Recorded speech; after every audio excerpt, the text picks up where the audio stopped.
Here are 3 hacks to burn fat. 1. Replace junk food and processed food with food that your ancestors would recognize as food. This means whole natural food. And 2. Eat in smaller portions and with less frequency. Realize that most people, including yourself, probably self-medicate with eating. So if you can skip breakfast or dinner, that's called intermittent fasting. And 3. Eat more protein and less carbs. Protein is more filling with less calories compared to carbs. That's why it's easier to be on a caloric deficit. DM me coaching if you want real one-on-one coaching with me.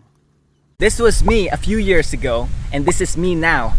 No, this is not Photoshop, and no, I did not take any steroids. You see, most people think that in order to look amazing, you have to count calories, you have to take protein supplements, or lift excessively heavy weights in the gym. That is BS. If you want to learn how to build your ideal physique from someone like me who has truly done it, and has done it for countless others, comment interested below.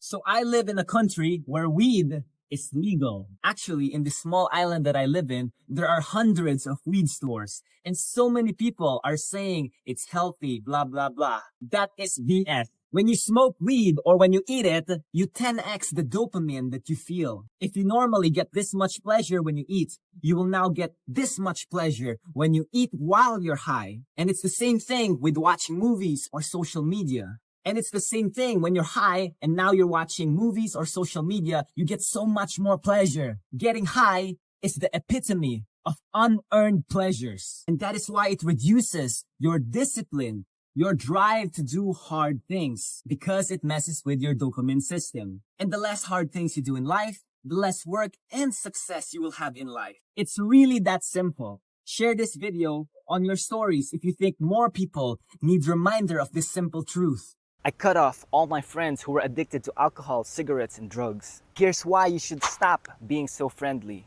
When I was younger, I used to make friends with everyone. I used to smile at everyone. I had 0 standards. I took pride in having friends from all walks of life with all kinds of goals and characteristics. I'm sure we have all heard of the phrase, you are the average of the 5 people that you hang out with.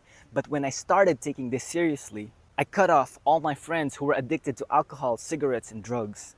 I cut off people who were not obsessed about growth.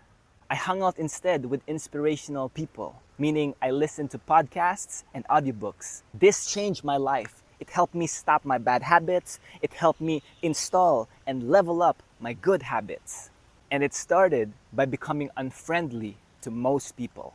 Share this video if you think this message is underrated.